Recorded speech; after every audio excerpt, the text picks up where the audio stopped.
Salut les machines, c'est Marvin et bienvenue dans cette partie 2 de cette vidéo sur les réseaux sociaux avec cet article de l'Express qu'on va continuer à décrypter parce qu'il nous reste encore des choses à faire. Alors ni plus ni moins, on s'y penche de suite pour que vous ayez un peu plus d'informations.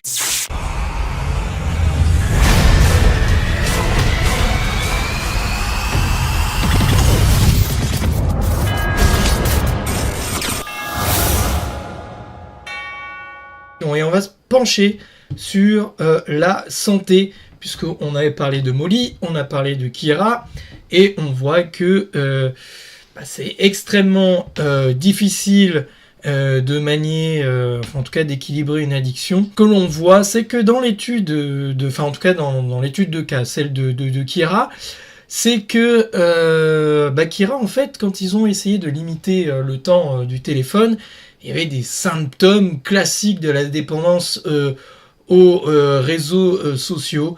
Et donc, c'est ce qu'on appelle évidemment la détox de la dopamine. Et donc, voici les chiffres qui sont assez surprenants. C'est que d'après une association du Royaume-Uni, 75% des 12-21 n'aiment pas leur apparence physique, 80% des 18-21 sont dans le même cas. En 2021, 20% des ados, 1 sur 5, estimaient que Insta déformait ou dégradait leur image. Et donc, évidemment, les stats en France sont assez incroyables. Donc, il faut savoir que TikTok, en 2019, est passé de 4,4 millions à 20 millions en 2023, et qu'en 2022, il y a eu 27% de tentatives de suicide par rapport à 2021 en plus, et donc 40% pour les jeunes femmes ou les jeunes filles. Donc tentative en hausse chez les adolescents. Alors, c'est problématique dans le sens où moi ce que je vois évidemment c'est que on est dans ce cas-là. Moi je vois beaucoup aussi de solitude. Génération Z, post-95-2010, sont les générations qui sont nées avec Internet, qui ont l'occasion de discuter et de nouer des amitiés et de conserver leur amitié à travers les réseaux. C'est aussi la génération qui ressent le plus de solitude. Les rapports hommes-femmes sont complètement détruits. Alors les réseaux sociaux ne sont pas la seule cause, mais ça, évidemment, je vous laisserai regarder mes autres vidéos pour un petit peu comprendre les études de cas sur les hommes, sur les rapports hommes-femmes.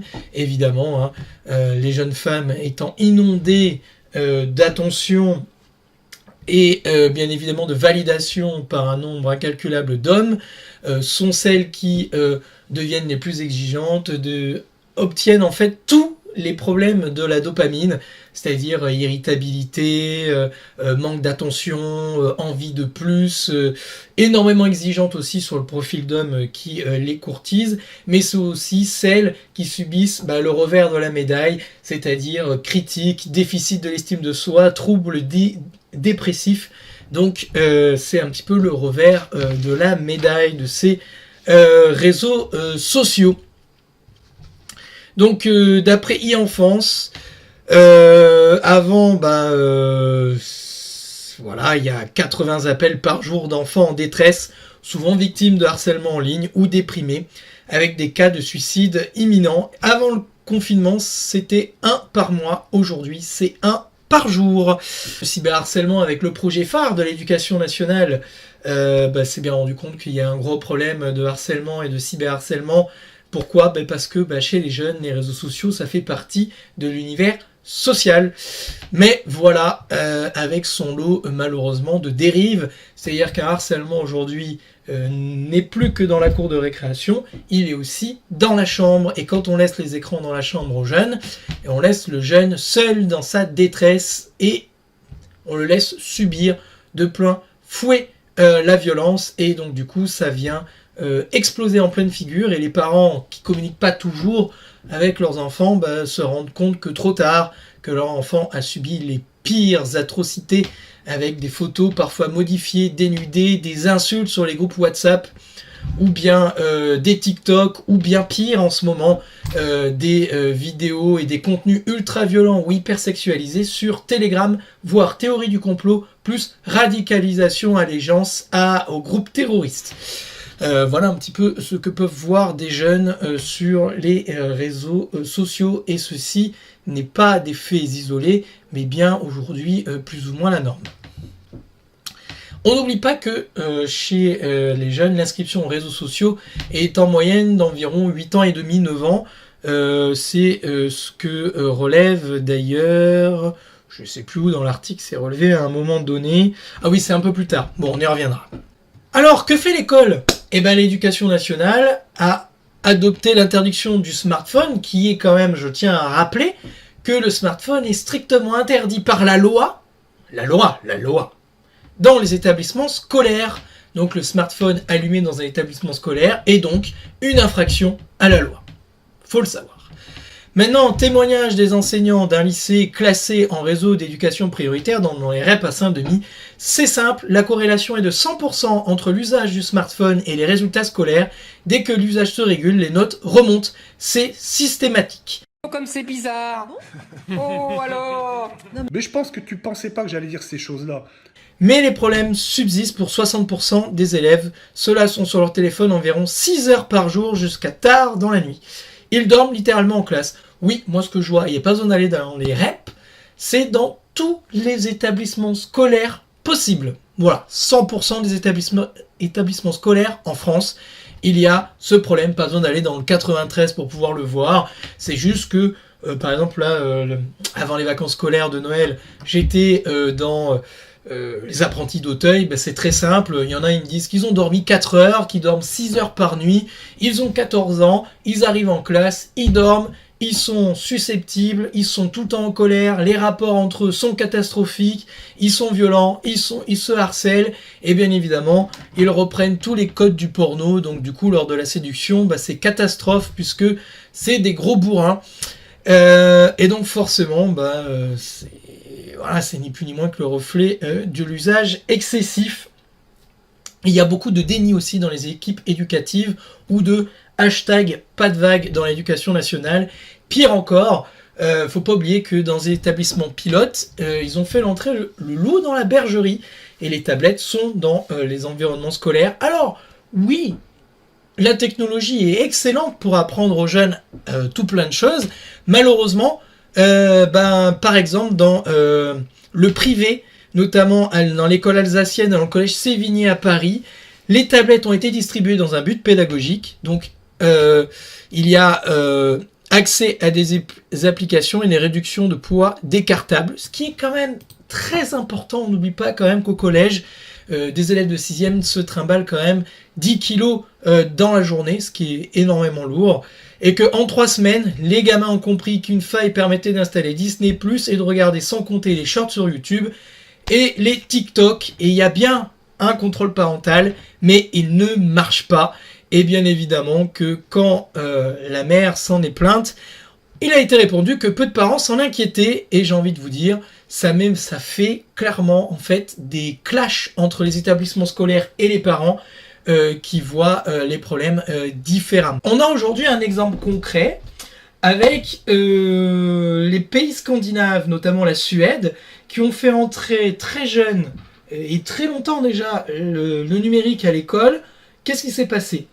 Baisse du QI, baisse de l'attention, baisse des résultats scolaires, baisse de tout ce qui est apprentissage des langues, et irritabilité. On a vu aussi énormément de jeunes petits rois en Suède, on appelle la génération des petits rois, et ils ont tout balancé, ils ont remis les livres à l'école. Voilà. Alors après, est-ce qu'il faut faire tout l'un ou tout l'autre ? Je pense qu'il y a de la nuance à apporter, mais on voit bien qu'en Suède, avec 10 ans d'avance, on a aujourd'hui l'exemple parfait que le tout numérique est une hérésie et une catastrophe. Voilà. Je suis désolé les machines, si vous voulez apprendre et vous améliorer, vous devez aussi agir, lire des livres et pas que être sur les écrans. Voilà. N'oublions pas que la lumière bleue des écrans fait sécréter le cortisol. Le cortisol ne permet pas une même capacité d'encodage de la mémoire que si vous étiez détendu avec un livre. Donc, faut le savoir. Et par conséquent, l'écran doit être régulé. Alors évidemment, les parents disent toujours la même chose. Hein. Si on ne met pas d'écran au collège, on isole les enfants, on les déscolarise. Mais la réalité, c'est que c'est pas vraiment le cas. J'ai d'expérience des jeunes, énormément de jeunes qui ont choisi de ne pas avoir d'écran, qui sont capables d'avoir, avec les bons arguments et le bon discours, faire fermer le clapet à leurs petits camarades accros aux écrans. Donc, le harcèlement reste aussi une question d'estime de soi, d'affirmation de soi. Si vous n'êtes pas capable de donner les bons arguments à vos enfants, forcément ensuite arrivent les problèmes. C'est aussi une question d'adultes. Si les adultes ont une mauvaise estime d'eux-mêmes, ils vont retransmettre ça aussi sur les enfants. Scandale de l'âge minimum. Alors, effectivement, 13 ans avec accord parental sur les réseaux sociaux. La RGPD impose explicitement un âge limite de 16 ans. Mais les pays, évidemment, il y a du lobbying, hein, forcément, hein, vous imaginez. Encore une fois, c'est générateur de cash comme jamais. Donc, l'Allemagne et l'Irlande ont maintenu quand même un âge minimum de 16 ans. Bon, l'Irlande ont les sièges sociaux, donc eux, ils s'en foutent un petit peu. La France, depuis 2023, ont consenti à un seuil théorique limité à 15 ans. Mais encore une fois, c'est toujours pareil. Si vous laissez des jeunes commencer à goûter aux réseaux sociaux à un jeune âge, c'est comme quand vous fumez quand vous avez 12 ans et demi, vous avez plus de chances d'être accro, comme un toxicomane, bien évidemment, à la clope ou aux drogues. Et c'est pareil avec la dopamine, avec les réseaux sociaux. Donc voilà. Encore une fois, il n'y a pas de hasard. Hein. Le fameux ARPU, Average Revenue Per User, est l'indicatif clé pour les opérateurs. Il est calculé sur le chiffre d'affaires publicitaire et les achats effectués sur le service. Donc forcément, l'évocation de l'âge limite à 13 ans suscite des commisérations chez les ados. Dans la pratique, l'introduction aux réseaux sociaux se fait bien plus tôt. Et selon une consultation publique en 2021, la CNIL indique que la première inscription à un réseau social semble intervenir actuellement en moyenne vers 8 ans et demi. Étant sur le terrain, je vous garantis que c'est vrai, malheureusement. Donc, les solutions techniques. On ne va pas se pencher sur ce qui est dit. Moi, je vais vous dire les solutions techniques. Il y en a, en tout cas, l'article dit que, d'ailleurs, le professeur Kosinski le dit, professeur à l'université de Stanford, enseigne la psychologie comportementale. Pour lui, c'est très simple.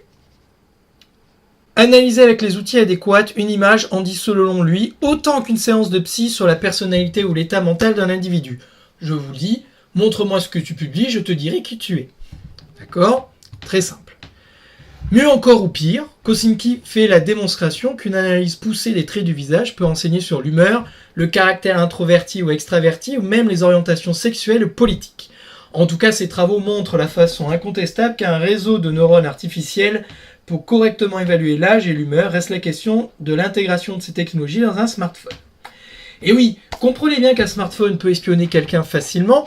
D'ailleurs, les réseaux sociaux veulent instaurer les sites pornographiques, évidemment, les gouvernements voulaient instaurer l'âge avec la carte bancaire, mais les données personnelles peuvent être récoltées et vendues, donc ça peut poser question sur les libertés individuelles, où on place le curseur.